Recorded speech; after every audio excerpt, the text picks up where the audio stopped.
लेकिन एक चीज मैं जानना चाहूंगी, आपको सोशल मीडिया से इतना ऐतराज क्यों है? आप खुद भी सोशल मीडिया पर नहीं रहते हैं और मैंने अक्सर आपको सुना है जी। आप लोगों को भी, युवा यहाँ पर बैठे हुए हैं जो अक्सर मोबाइल से चिपककर social media, Facebook, Twitter, WhatsApp, उससे आप इन्हें भी दूर रहने की हिदायत देते हैं, ऐसा क्यों? देखिए, मैं ये कहता हूं, इससे पाएंगे क्या? शाम तक क्या पाएंगे? मैं आज ये करके आया, ये प्रचार करने की क्या आवश्यकता है? मैं नहीं करता। मैं यहाँ कविता आज का दौर तो लेकिन प्रचार प्रसार का ही है भाई। आज का दौर होगा प्रचार प्रसार का। मुझे इस तरह की पब्लिसिटी नहीं चाहिए जो मुझे कम कर दे, मुझे हल्का कर दे, मुझे धीमा कर दे, मुझे नीचे कर दे। सृजन में अगर मैं वक्त लगाऊंगा, देखिए बहुत सीधी सी बात है, मेरी दो पंक्तियां हैं कि सहजता थी, सादगी थी, बंदगी थी। ये व्हाट्सएप और फेसबुक नहीं थे ना, तब जिंदगी थी। और यकीन मानिए, व्हाट्सएप अगर 1947 के पहले आ गया होता तो देश अभी तक आजाद नहीं होता।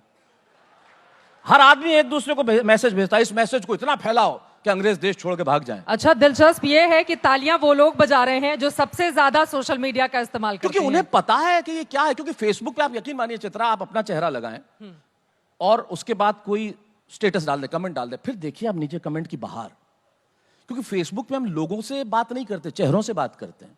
दुनिया में झूठ बोलने की इससे ज्यादा बड़ी जगह मैंने नहीं देखी। आप यकीन मानिए, आप इतनी खूबसूरत हैं, आप एक लगाएं कि जैसे नहीं, इसमें सच्चाई है, इसमें गलत क्या बात है?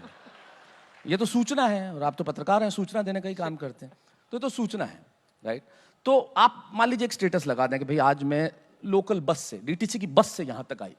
चेहरा आपका है जी, सूचना आपकी है, और फिर नीचे लोगों के कमेंट देखें, हाउ स्वीट, आप कितनी सहज हैं, देखिए आपका जीवन कितना सरल है, अगली बार ले जाओ तो हमें भी ले जाना।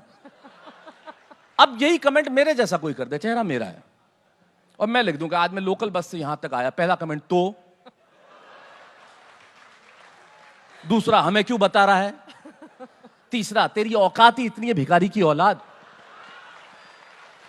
हम चेहरे देख के कमेंट्स बदल लेते हैं। हमारी सच्चाई ये है, हम चेहरों से बात करते हैं, हम लोगों से बात नहीं करते। तो जब आप जिस जगह पे लोगों से बात करते ही नहीं है, उस जगह पे रहने का फायदा क्या है?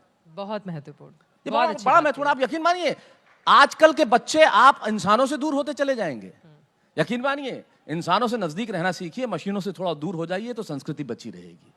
मोबाइल फेंक दीजिए, किताबें ले लीजिए। और साहित्य आज तक का मंच इसीलिए सजा भी है जी, और लगातार हम देख पा रहे हैं यहाँ पर कि कितनी किताबों का विमोचन भी हुआ है।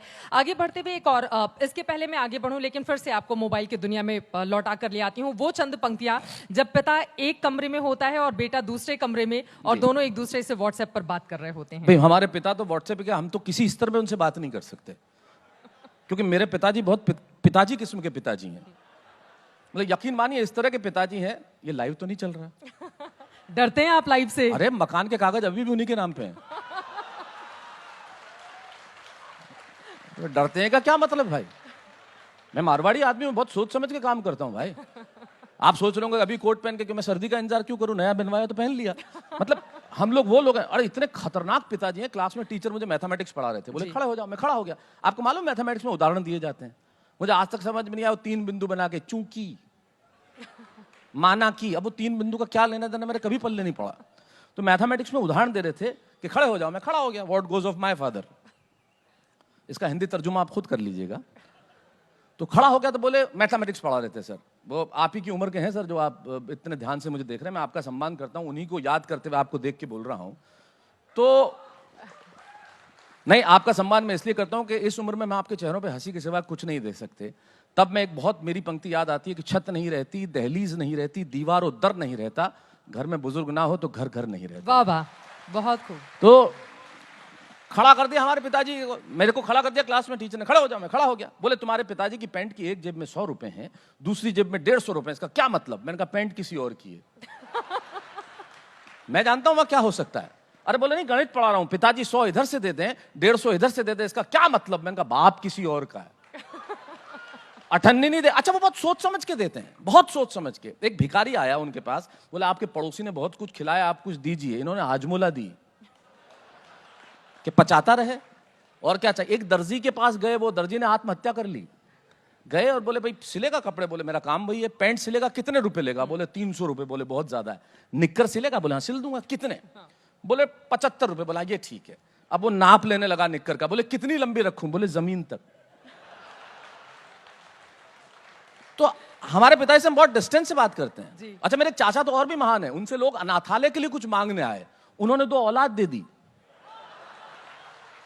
भाई स्टार्टअप कहीं से तो होना चाहिए, ये तो हमारा खानदानी स्टार्टअप है, तो उनसे बड़ा डिस्टेंस से बात करते हैं हम लोग।